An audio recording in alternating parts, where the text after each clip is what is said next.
So are you enjoying it though? yeah. Like my numbers are flying up. Like Bench though, bench. yeah, every fucking day I'm putting a new PB on my story because I'm feeling like ridiculously strong. Like 60 kg seated military press was flying up for like 10 easy reps. Okay, well that's not bad to be fair. You are quite a strong press actually, thinking about it, aren't you? So yeah, but like just everything is feeling good. Like I said, the squat side of things, my squats are shit. Like I've skipped legs for God knows how long. I shouldn't, but you can't tell really. Huh?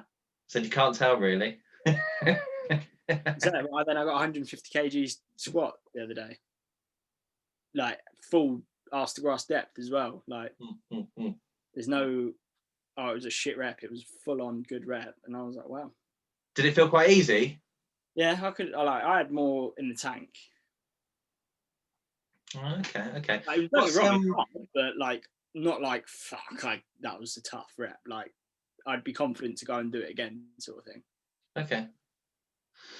Oh, not too bad. Well, might as well start the podcast basically on that then, because surely your food and that is definitely going to have a sort of impact. Wait, hang on. Would you mean starting the podcast? Have we? I'm joking. As in, like, in terms of starting asking the questions. So obviously, episode 3 is talking about nutrition. So we might as well.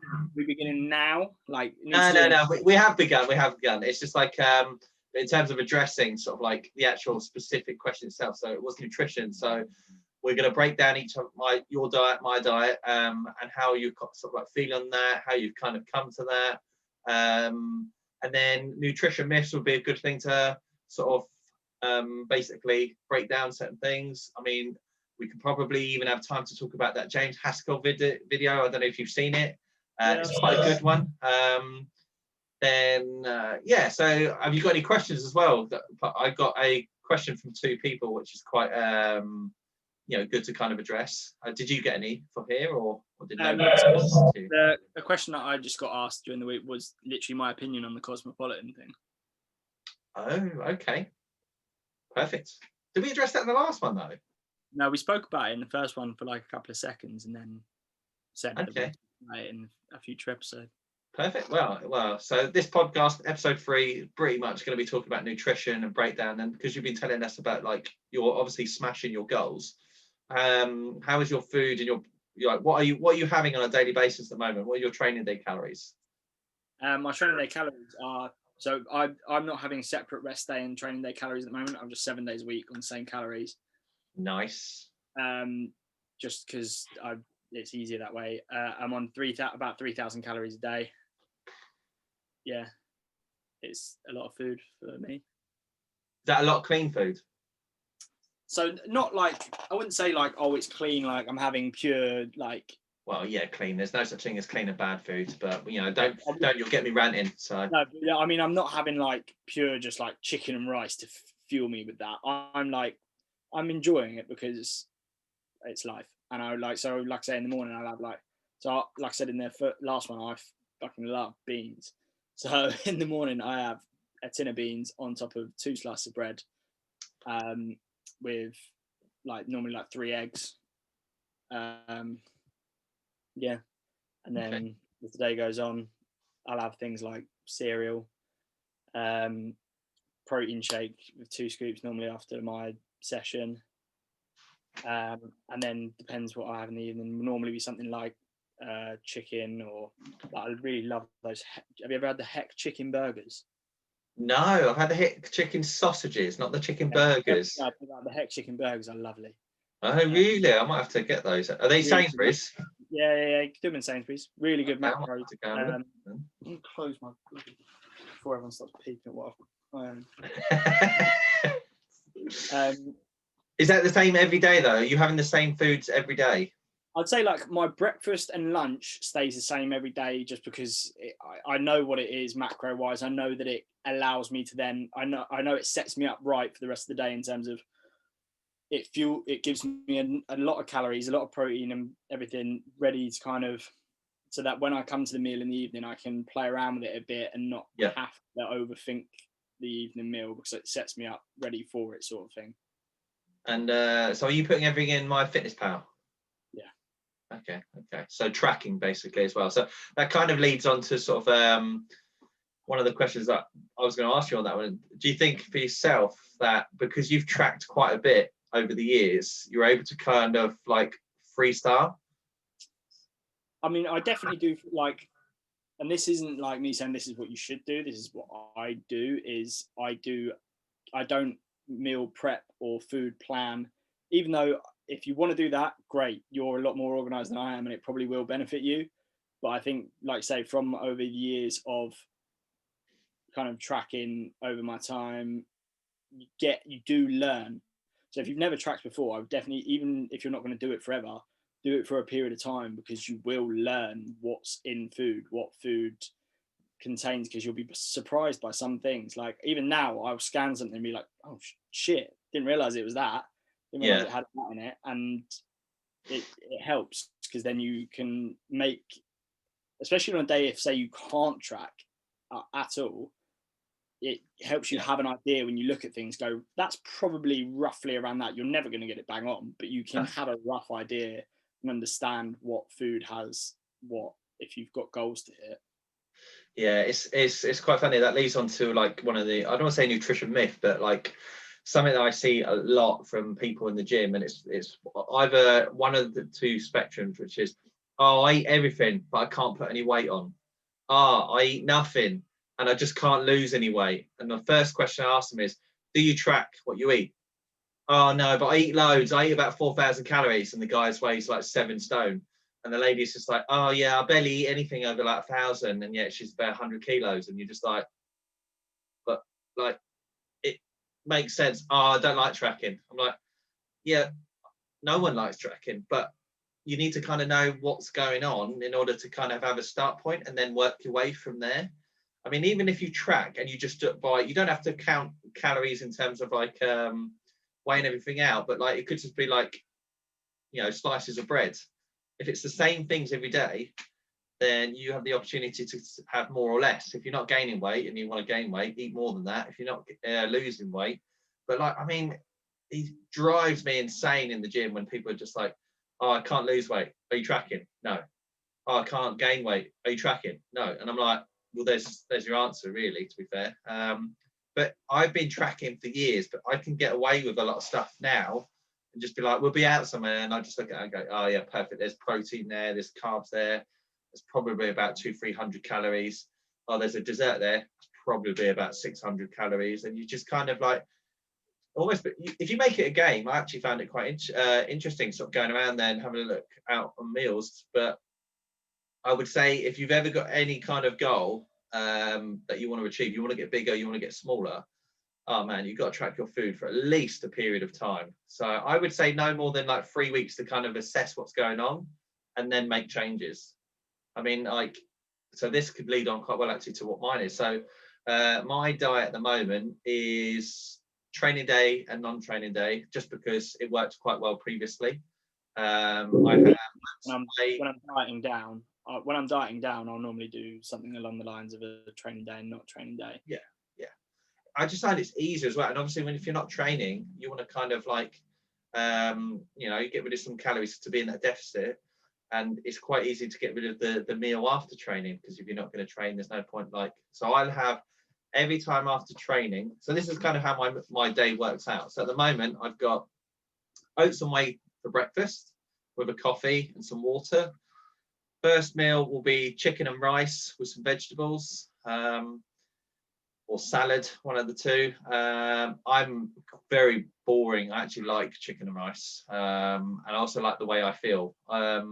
If I train, I'll have a pre-workout supplement. Again, well, after training, it's about 75 grams of Cocoa Pops, 30 grams of whey.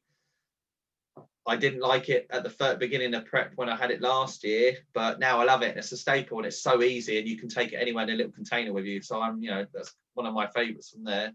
Again, I'll have another meal of chicken and rice. And then the fourth meal will, is that fifth meal? Is that four? 1, 2, 3, 4. So it's 5 meals then at the moment. And then the last meal will be about 175 grams of Greek yogurt, 10 grams of whey, 15 grams of peanut butter, and some raspberries. And that's my diet at the moment. And I've been on that diet since Monday where are we? So I've checked in twice now. So where are we? It'll be Monday the 4th. So I've been on that diet since there. I started at 88.8 kilos, I think it is. And like, for example, yesterday morning, I just had a quick glance at my weight. I was 83.6. And do you know what's changed in that time? Nothing. I haven't changed anything because it's working. I do up to 6,000 or 7,000 steps a day. I also do 30 minutes of cardio a day. How many? So, so why? How many steps? Steps, 6,000 or 7,000. Right. But that's it. I don't need to do any more, really, to be fair. So, training, I'm trying to go as heavy as possible and get new numbers. But yeah, like one of the things I'm sure you'll probably get the same as this with clients that you work with diets and stuff like that. They'll be doing really well for a week, and they'll be like, "Oh, can I change?" And I'm like, "Why?" "Oh, because I'm, not losing any weight." And I'm like, "Well, you haven't given it enough time, really." And then they want to change everything at once. But the only thing if anything at the moment, the food's going to stay the same again. All I'm going to do now, just up my steps a little bit more, might be another 1,000. So 7 or 8, I'm trying to hit. I'm going to have a look at my overall weekly. But the fact I've lost 5.6 kilos in so quickly just kind of goes to show that it works. But it just goes to show you have to be patient as well. And most people don't realize you can be on the same foods. You just up and down the calories as much as necessary. But yeah, it works quite well. I have a cheat meal once a week. On a Friday after a check-in, so I replace one meal, which would normally be the either the chicken and rice, or it'll be the Greek yogurt. And I posted it up last week, my cheat meal. You'd think I was so stuffed, but when I woke up in the morning, I was starving. So yeah, it's quite weird. I'd never utilised it before until I had my last coach, and every time I have a cheat meal, I go to bed and then my body temperature just shoots through the roof. So I obviously know it's working. But yeah, it helps. I get rid of stuff that I've been craving. I mean, I don't know if you saw the cookies. I didn't show you the cookies actually I put up. I'm a huge cookie fan. So like your gingerbread stuff, I'm a huge cookie fan. So I had garlic bread last week, burgers, fries, beans, brioche buns, cookies for dessert, maybe a gin or two, and it just helps for the next 6 days, and it's working. Nice, man. 6 days. It's working. That's fine. Yeah.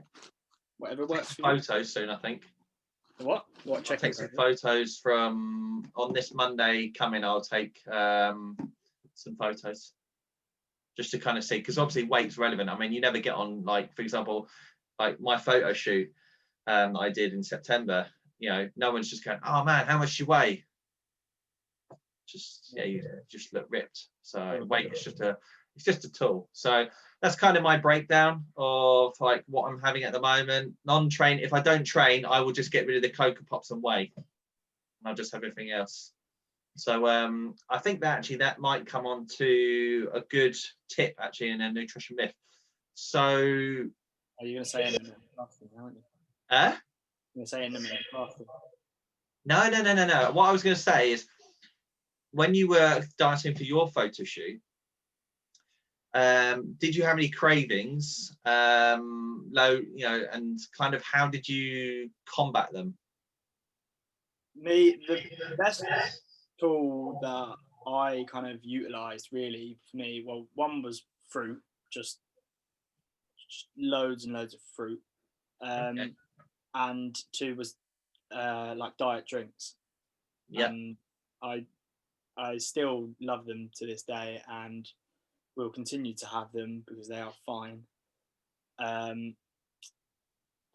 Just having whenever I felt like I really wanted something a bit sweet and bit kind of naughty or whatever, naughty if you want to call it that. But like I'll just have like a Pepsi Max or something. Yeah. And for me, that would personally would just help curb that craving. It's something, and also I also kind of found like it fills you up a bit when you've got that kind of like gas as well. It Yeah. helps fill you up a bit. Yeah. And tastes good, no calories. Has a bit of a effect on the craving for me personally. Obviously, other drinks like that might work. Like I know that like a Sprite Zero, that's lovely, do the same job. You get like Yes. all those the flavored waters, they can do a similar sort of job. Obviously, they're not carbonated, so you don't get that effect. But like having a bit of a tasty kind of sweet kick in your drink can sometimes get rid of those things, and they're very low calorie or no calorie or whatever. Yeah, so it's perfect. That's literally what I did. So one thing I'll add to the Pepsi Max. So they're great, Pepsi Max, Diet Coke. The only thing I had to be wary about was Pepsi Max and Diet Coke are high in caffeine. So they're good, and I would always add ice to them as well. So if you make the drink colder as well, I always found that I'd be fuller, and I just wouldn't need. And again, there's no sugar like cravings. I kind of just was like it just felt like a nice moment. And when obviously I think me and you were dieting as well, it was quite hot. So a nice cold Pepsi Max definitely helped. But then for me, I think after I did like a time thing, so anytime after 4, I wouldn't touch Pepsi Max because I just found that I wouldn't sleep. And obviously, if you don't sleep as well, I mean, sleep can affect your weight quite a lot as well. I mean, one time when I checked in with over the last prep, I didn't sleep very well. My weight jumped up 2.5 kilos from the day before, and I was just like, I messaged him. I said, look, I don't know what's going on. I did this, and this. He just said, just don't worry about it. Like, obviously, did you? And he asked me, did you sleep well? And I said, well, not really. I probably had a couple of hours of sleep because I just couldn't switch off. And then when I looked back on it, I'd had Pepsi Max at like 8 or 9 o'clock at night. So yeah, there's like, caffeine still in the system. But yeah, I found like, what is it? Anything that's got a zero, because you've got to have a check. So you always check on the calories as well. So because they do have, even though it says like no calories, they do have some calories in them. So Pepsi Max is one of the best because it's got like 2 calories per 100 ml. But like I was having grape Tango or grape Fanta, I think it was, but they were like 10 or 11 calories per 100 ml. So I'd only have it every now and again. But the Sprite Zero was good. It's still very minimal. Like yeah, I know, but like I didn't want that. When I had a goal, I kind of was like, no, I don't want these extra calories. So I mean, but it was kind of like a treat every now and again. But yeah, once you put a load of and to make it last a little bit longer, I'd put it in a bigger glass, put some ice in there, and I would water it down a bit so I don't have to use as much. Still get that nice grape flavour. But so yeah, that's quite a good little tip. I think it's quite good. Do you have any more? I mean, I'm surprised you didn't. Did you track fruit thinking about it? Like any calories from that or not? rarely. Like it depends on kind of how much fruit I was having. If I was just grabbing like a kind of a little satsuma or something like that, no. If it was going to be like some massive fruits, or like if I was going to have like say 3 bananas or something like that, then yeah, I probably would. Yes. But yeah, on a whole, I personally didn't. Yeah. But I was still getting results. It maybe then if it gets to the point where you're not getting results, then maybe start looking at that if you're having a large amount of fruit to start tracking it. But definitely at the beginning of a diet, it's something that like no one's ever got fat from having too much fruit. Like no. It's unless you're having like literally smoothie after smoothie of refined, absolutely ground down fruit into liquid form, where maybe you can absolutely chug down calories from it. Yeah, you're not going to do much damage by having too much fruit. Okay, so another question I was asking, because I always think it's quite relevant, and especially to be able to sort of help with clients. Were you hungry pretty much all the time? At the beginning, I wasn't. The closer and closer I got, and the lower and lower my calories got, I got more hungry. I don't know. My hunger was it. I wouldn't say my hunger was the worst part. It was more like kind of my mood. anything. Bit hangry. Yeah, like not even just like kind of just drained. Like I found myself getting in a bad mood a lot easier than normal, even if I didn't feel hungry per se. Like, because obviously the actual kind of hunger feeling is a bit like it runs in cycles. So maybe I was hungry, but like I just wasn't feeling hungry at that point. Um, but yeah, like I would get moody really easily. Okay, yeah, that kind of, yeah. I mean, I would definitely say I was the same. There were some times I couldn't get off the couch. I was just so kind of drained. Trying to combat the hunger by, I think as well for me, I don't, it might be the same for you. If I had nothing to do and I was bored, oh man, I had to get rid of my phone because I was checking Instagram for food.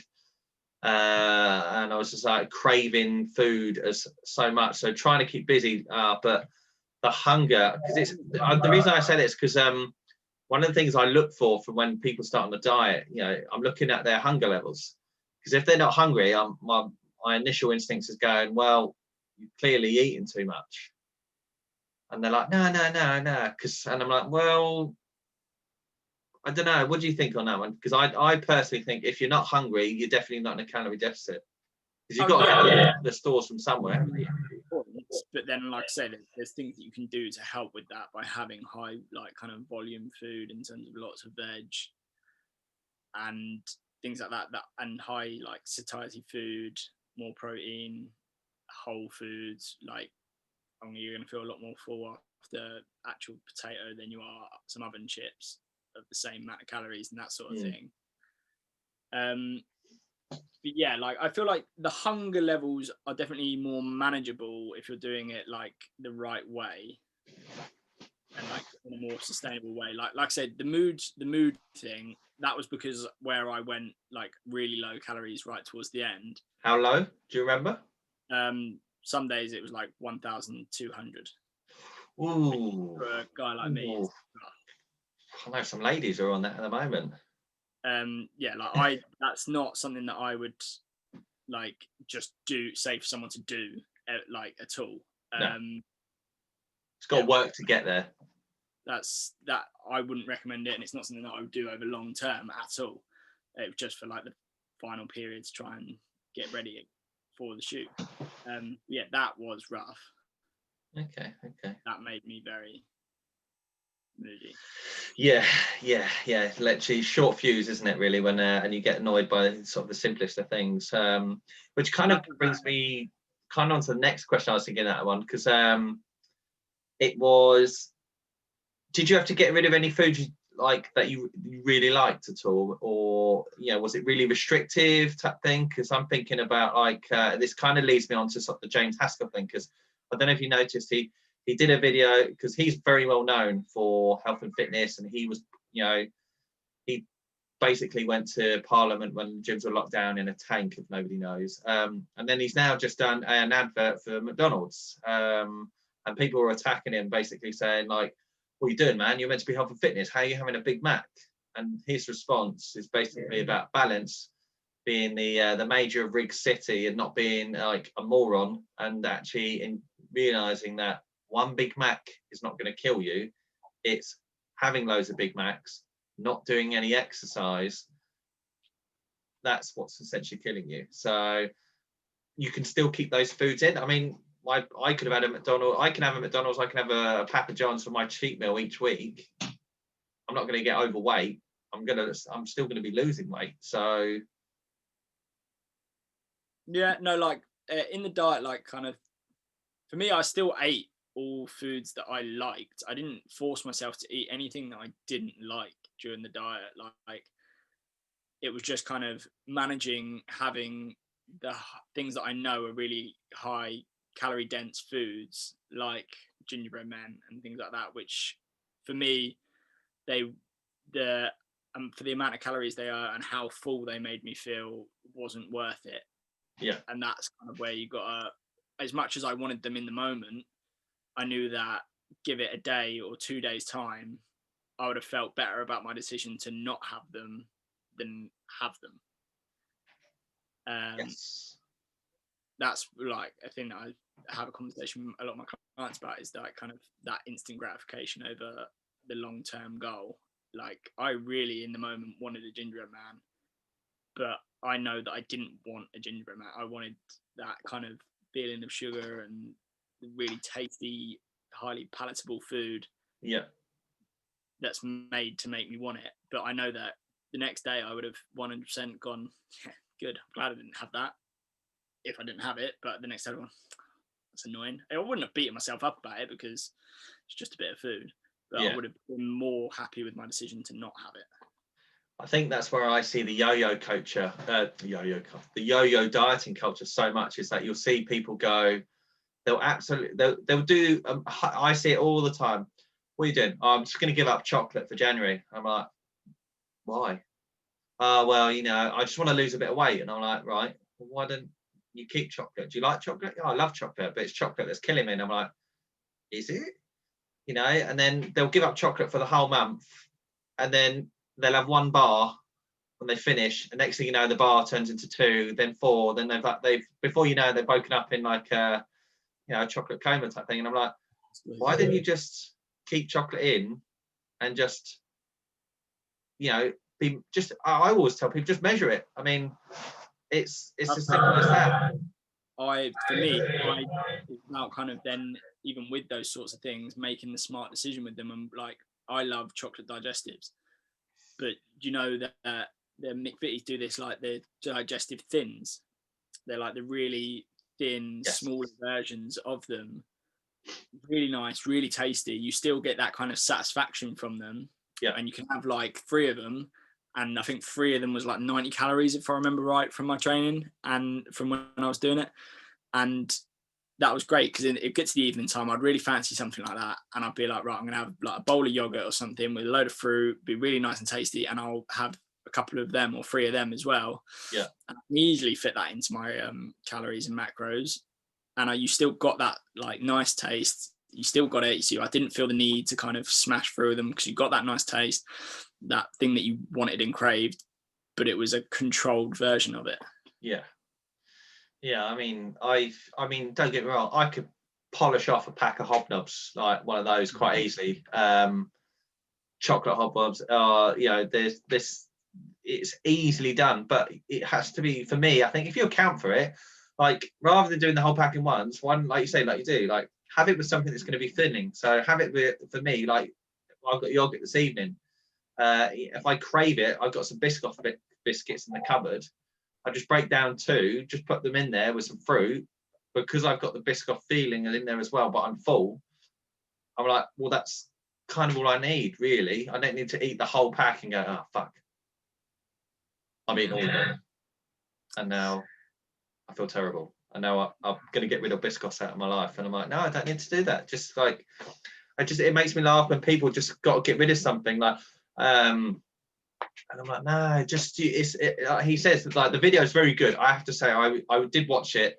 I'll be honest, I was one of those people when I first saw him do the McDonald's advert. I was just like, oh man, like such a sellout. This is for pure money, but it's just a tongue-in-cheek thing. And he is right. Once you watch it, it is about balance. I mean, he does train really hard, and if he wants to eat a Big Mac, he knows he's going to eat a Big Mac, and he's not going to absolutely ruin his goals. If anything, it's going to probably fuel him for a training session. And I think that's probably the biggest takeaway I've taken from like refeed meals. So to give you an idea of kind of how they worked for me for my last prep, I was kind of having one meal the first 8 weeks. Then it kind of ended up going the afternoon and the meal. And then by the kind of like the last 4 weeks, I might have had just kind of a cheat day, but I still lost weight. So I think once you get to a certain point and your body just utilizes fuel, you can get away with eating more. I mean, look at CrossFitters. Have you seen how much they eat? They eat so much, and they eat such calorie dense food like pizzas. I know a CrossFitter, he eats ridiculous amounts of foods, but he's got a 6-pack and he's absolutely hench, and he's one of the fittest people I know. So it becomes that equation of like, you know, energy in versus energy out. I mean, there's no point having a Papa John's if you're going to sit on the sofa, but if you're going to be in a Papa John's and then tomorrow you're going to run a marathon, I'm like, nice one. you're going to feel a bit better for that marathon. So yeah, that was that's kind of like that little trigger one. Just thought I'd see if there are any other tips. I'll tell you what, actually thinking about it, 10-calorie jellies. Lemon cheesecake is my favourite. That has been saving me a lot in the last 2 weeks, whilst adjusting to sort of lower calories and stuff like that. I'm a big fan. Towards the end, I kind of cut them out, but and maybe use like one every now and again if I really need it. But yeah, they're very, very good. So that if anyone's struggling with diet at the moment, because it's January, it's 3 weeks in, and I know January is the longest month forever. Jeez. Yeah, put some diet drinks in there, and some low calorie jellies will definitely help. So, and get some more whole bloody vegetables in there, man. No calories, bosh. Or very low calories before anyone jumps on the bandwagon on that one. Yeah, very low calories. So, and lots of volume on there. Cool. So I think that's the one. So the next one, basically, I think, like you said, is he also touched on that in that video, is the cosmopolitan one. So if we answer your client's question on that one, and I can give my opinion. Yeah, which, so for anyone, what is your opinion then? Let's think about it. Let's hear Jamie. Cosmopolitan put out an article about body positivity, and in that article they included 2 pictures of women who are clinically obese with the caption "I am healthy" or something like that. Yeah. And my basic opinion on it is the original message of the article is great, amazing. Body positivity, I love. You don't need to be shredded to be in good shape. Yeah. And I like this is my favorite period now, is where I'm a little bit like kind of carrying a little bit of fat around the midsection. My lifts are getting stronger, everything like that. I love this. But there is a line where they were not healthy. Yes. Those women were very, very overweight to the point that it was unhealthy. And that you can't tiptoe around that and say, like, it in terms of how they look, great. I'm glad they like how they look. That's great. But they should, yeah, like the whole love yourself thing, they should therefore then love themselves enough to say, I love myself. I want to look after myself because of that, and accept the fact that I am overweight and need to change that. Because there is that difference between being a little bit overweight. Yeah, you can still be healthy, and the weight loss thing is more for looks and stuff and aesthetics, to the point that your health relies on you losing weight. Yeah, it's a yeah, I'll be honest, I'll agree with you on that one. I love body positivity. I love the fact that you can be happy in your own skin. I mean, as somebody that is very much like, I've been as thin as 9 stone. I've been as heavy as 14 stone. When I was 18, coming out of like when I first met my wife at college, I was stick thin. If I turned sideways, you wouldn't be able to see me. And then at university, I was as heavy as 14 stone. 2 for Tuesdays for Domino's really, really killed me Champions League nights. So but again, in terms of like, I was happy. I think I was happy in both of those. But then like it got to the point, I remember being 14 stone. I went on holiday to Portugal, just going up these steps. I'm dripping in sweat, and I'm breathing really heavily. And then I've got the wife who's next to me, just being like, what's the matter with you? And I'm just like, oh my God, yeah, cardio, I'm so heavy. And because I'm having to lug that around. My opinion on the bit is like, it's a good message for body positivity, but when you realize that like obesity is one of the highest things that kill people in Western civilization, you kind of just go, ooh, I don't know if they're sending the right message here, because clinically she's obese. And when it said healthy, for me, how do you know she's healthy? I haven't seen blood tests. I have no idea what she's like. With the dog coming in. Mum, get out of my room. Just having a podcast with my friends. But yeah, no. So like, there's no blood test results, but I can guarantee you, if she'd gone and had some tests, you know, which they would have done for health, then she'd have probably fallen below a lot of those markers for what is healthy. And yet it just said, I am healthy, body positivity. And I was just like, oh man, it's another wrong message. And the thing for me that I find the worst is, it's unfortunately it's a female magazine. And I know that most, so there was one of the worst stats I ever read when I was a teacher, is that most girls have tried a diet by the time they have got to secondary school. I didn't know about dieting until got to like college. So that's about 6 years behind. And yet most girls have at least tried some kind of diet by the time they hit secondary school. And I'm like, man, that just goes to show that the pressure of like social media. I mean, perfect example, and this is why I've spoke to you about this before, and one of the things I hate.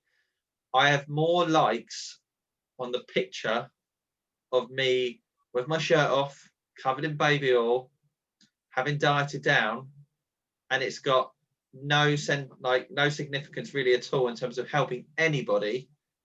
And yet I posted some great stuff about injuries and how to make, progress towards your goals, and it's got zero interest. And it just goes to show how superficial people are, and how it's so easy to just go, yeah, like, I like you, I like the look of you. And yet it's a tough environment. So yeah, it's one of those, I would love to say, great sort of like job on that one, but man, but people so easily will read that and just go, yeah, that's right, yeah, power. And I'm like, no, your cardiovascular health is at risk. You're more than likely going to get early onset type 2 diabetes. But by all means, say that you're healthy, and we're clearly not. So yeah, it's a stressful one, that one, isn't it? Yeah, like I sit very in the middle. Like there's the whole like anti-diet movement and everything like that, and diet culture and all that kind of. I sit very in the middle in the sense that both have very good points, in the sense like their whole anti-diet culture of, it's not all about losing weight. Completely agree. Fitness is so much more than just losing weight. You should take so much more pride in everything, like numbers going up in terms of your lifts, how much better you feel, how much how much better your sleep is, how much kind of less pain you're in, all that kind of stuff, than just numbers on the scale. Yeah. And completely agree that not everyone needs to lose weight, like, and all that kind of stuff. Like some people, gaining weight is the best possible thing that they can do for their health and all this kind of stuff. But then when it gets to the point that they're like, oh yeah, people like, I don't agree with even talking about weight loss and people wanting to diet, then that's where I disagree. If someone wants to lose weight and they're doing it for the right reasons, and they're doing it the right way, and they want to benefit their health, perfect. And even people that aren't doing it for health reasons, if they're doing it for like kind of the right reasons, in the sense that they know what they're doing and they want to kind of do it for, like, say, a photo shoot or something like that, or they just want to, they're not unhealthy, they just want to lose a few to kind of look better with their top off and feel more confident, again, great. That's not an issue, as long as it's not like a unhealthy, like, shit, I look horrible, I need to sort this out. Yeah. If it's someone in the right frame of mind, then that's fine. But I feel like there is parts of like the whole anti-diet movement that shame people for wanting to do that, in a sense, which I think is really wrong. Like, I've even seen things where it's like, stop congratulating people on their weight loss, and I'm like, well, no, if someone's worked hard at it, congratulate them. Oh yeah, it's like the Adele one. Did you see Adele lost a load of weight, and then all the people, the body health, the body confident people were like, oh, she's upset, she's ashamed of her fat self, and she's shaming herself for being fat, and and she's really negative on that. And I'm like, what? She clearly realized that she was overweight, she had some health issues, she's addressed it, now she looks great, and she probably feels a lot better, and yet she's been done over for losing the weight. And I'm like, what? You just can't win. Yeah, no, that's like I say, where I get both sides of the coin. but there is a happy medium. Like with everything, there is a happy medium in the middle. There's no extreme end of both things. Yeah, like I said, because the thing that did annoy me was, like, obviously when I lost my weight for the photo shoot, there was a point where I wasn't doing it for health reasons. I was doing it because I wanted to look good for this photo shoot. Mm-hmm. But I didn't hate myself before. Yeah. Like now, I am heavier than and have more fat on me than when I had my photo shoot.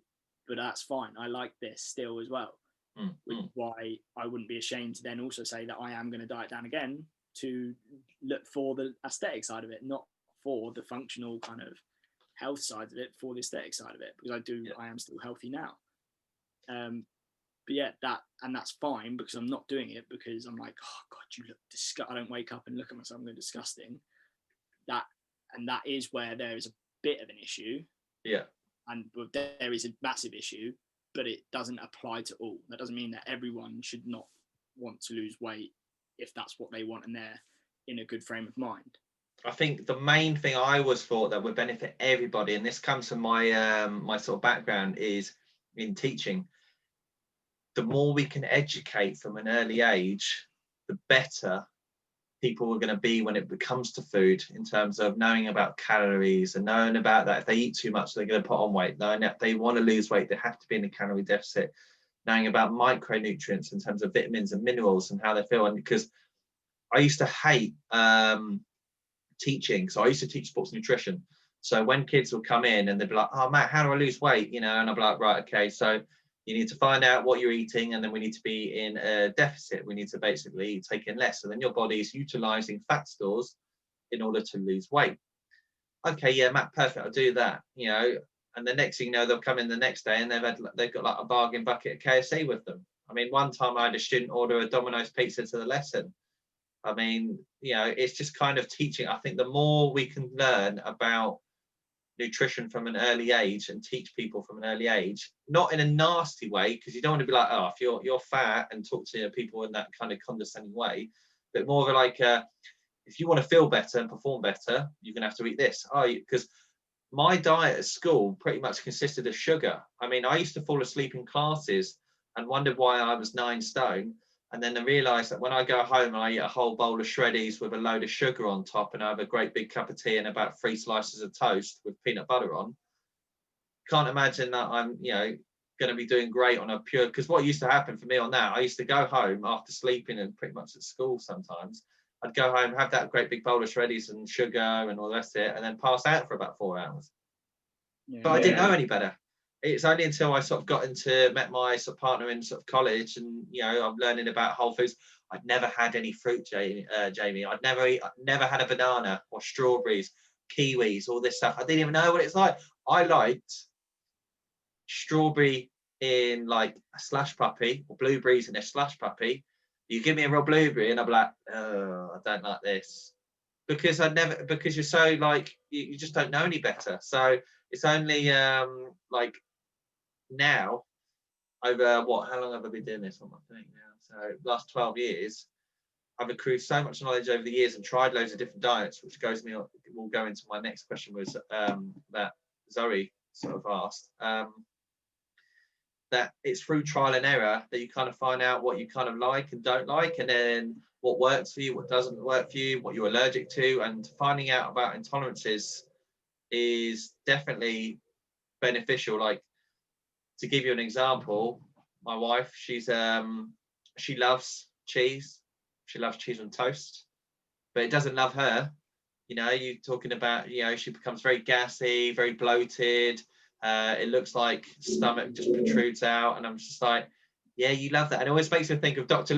Dolittle, the film of Eddie Murphy. Like, this lady's allergic to shellfish, and yet she can't stop eating it. And then every time they just catch her coming in with shellfish, and have to give her the antihistamine shot. And I'm just like, yeah, people love food, but it doesn't love them. And it's once you kind of realize what your body disagrees with, it can be one of the best things for sort of weight loss. But the question Zoe asked me, which would be, I don't know about you in terms of what you've done. It was basically, I talked about in the last podcast, if you remember, that I tried quite a few diets over the course of the years.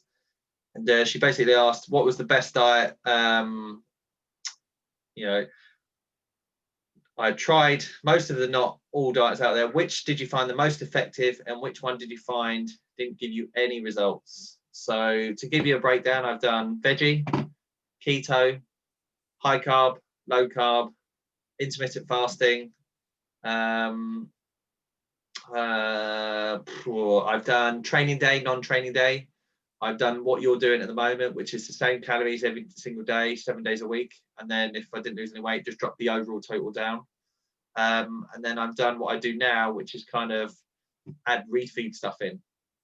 So in terms of the most effective one, with the one that I learned previously for the photo shoot, because I'd never been that lean before, I didn't realize you could have like burgers, pizzas, cookies, and still get lean. And the one that didn't give me any results, the one, pretty much all of them that I couldn't sustain. So at the moment, yeah, which is dieting, isn't it? 101. I mean, the one that can last you the longest. I mean, I'm still eating pretty much the same foods that I have done since March. So this one is obviously the most effective because I like how I feel, I like the way I look, and I like the fact that I can have foods still, that I'm not restricting anything. It fits in with my busy lifestyle, and I know if I can change a few things here and there, I can still get it to fit my goals. So the most effective one is the one that you can sustain for the longest, be the most consistent with. The one that was the most ineffective for me, which was like cutting out foods I really liked for foods that were known as healthy foods. I hate smoked salmon, but I had to have smoked salmon for 6 weeks with cashew nuts and raw broccoli. I wouldn't do it. No, I was miserable as sin, and I still look like crap. So, so Yeah, hence why I didn't do that anymore. But yeah, it's definitely just for me, like yourself, it's having foods you enjoy, being something that you're able to be consistent with, and something like that you're able to continuously do without any sort of like issue type thing. It's the same thing goes for training, in my opinion. Like, there's probably the most optimal training plan out there, but if you're hating every second of it, it's rubbish. Yeah. Like, it's like it same, and the same thing comes with like cardio protocols. Like, do you remember in I think it may have been the first podcast, you spoke about how you did 15 minutes in the morning, 15 minutes in the evening, so 30-minute total, whatever. Yeah. And one of my mates mentioned it to me, saying, but wouldn't it be more beneficial to do the whole thing in 30 minutes? And that's my kind of, without looking into it in depth, I would have to find that out. But like, my thing is that even if it is more optimal for you to do 30 minutes in one go, if you won't do 30 minutes in one go, don't do it. Yeah. Do in 2 15 minutes. It's not, the differences between them are so minimal that the big difference is doing it or not doing it. Yes. And yeah. I think people focus on the minutiae, don't they? They focus on the real tiny bit. Like, rather than realizing that I've done 30 minutes total, they focused on me breaking it down into 15 minutes. And yet, if I'm so bored, like if I'm thinking that, oh God, I've got to do 30 minutes of cardio, I'm really tired, I've got no energy, I just won't do it, then surely the benefit is me breaking it down. It's like, it started out like this, but the last prep, like I had to get up really early and I had to do an hour. So at one point I was doing an hour. I did an hour, but I still broke it down in a different way. I did 20 minutes on the treadmill, 20 minutes on the Stairmaster, and then 20 minutes on the bike. So, some people were like, oh, but shouldn't you have done it all on one piece of equipment? I'm like, but I've done it. Like, I don't see kind of, and then if it becomes a problem, then assess it. I think that's the thing that you probably want to look at. If I'm not getting the result, then maybe I'm not doing 15 minutes. I will do 30. But at the moment, I've lost weight. It's working the way I'm doing it. And I think you've got to be open to I think me and you are quite good at this, is just be open-minded, try it. If it doesn't work, find out why it doesn't work, then retry something in. Perfect. Does it work? Does it not? Assess it and then go from there. I think most people are too busy focusing on like little tiny things. Just try it, see what happens. The difference between working and not working isn't life or death or fail or succeed. It's the difference would be, okay, well that didn't work. Yeah. It's 1 week of not work or 2 weeks of it of not making progress, but you have made progress because you learned something that doesn't work and you won't do it again. Yeah.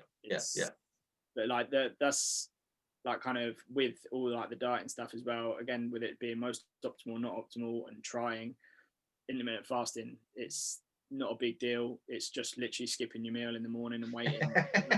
When I diet, I wait as long as I like, especially when I'm doing really low calorie days, I'll wait as long as I can before I eat, because for me personally, when I wake up in the morning, I'm not as hungry as I am later on in the day. So I wait as long as I can, so that if I'm having, say, like 1,500 calories, instead of having 500 in the morning and then only having 1,000 left from 12 until I go to bed, I've got 1,500 from 12 until I go to bed, and it feels like, right, I've hit 12. I've got a lot more left to have now, because I wasn't that hungry in the morning. If you're someone that's really hungry in the morning, don't do intermittent fasting. But you have to try it to know it, don't you? Really. If you hate every second of it, start having food in the morning again. Not a big deal. You can just have less in the evening. That's up to you. There's no perfect solution. Just do what works for you. That's it. You're right, and it's similar to that. Do what works for you. There is no one method for everybody. Everybody's different. It's the same in my treatment and training. I treat everybody different. It has to be personal to them. If you get a cookie cutter program from someone, they just don't care about you and your results. So yeah, like making it personal to the person, because you have so many different things, like in terms of foods that you agree with, training, you've got different moves, different limbs. I mean, me and you, Jamie, I've got ridiculously long arms, where you've got little stumpy ones, which is why you're so good at pressing. So yeah, and yet we probably train very differently, because it's got to suit our body and our needs. And it's the same way in terms of we eat. Like, it has to suit our needs. I've got, I might be really busy and going from place to place, so I have to have stuff ready to go on the go, whereas you might be in one place and it's got to work for you that way. It's the same with people. Like, I've got people that do so many different variety of jobs, and you have to find what works for them. Yeah. So yeah, the last question I've got, which you can probably answer, it's basically said, for one of my clients, why can't I have beans in my plan? Why aren't they in my food plan? No one says. It's one of my clients. She messaged me, why aren't they? I love baked beans too. Why aren't they in my food plan? Which is basically from your one. They can be in your plan. All we got to do is factor them in. It's no problem. You can have them with whatever you like. You can stick them in your breakfast. But if you're coming into PT sessions and you're farting all the time, then we'll make sure we don't have those before breakfast, and you can have them after your PT session. But you're used to them. Yeah. But if you want them, you got to make them work, haven't you? That's it. I mean, you have yours, you fit it in. I can quite easily get her to fit her own one. So, bosh, question answered. I don't think you've got anything else, have you? No, mate, I'm all good.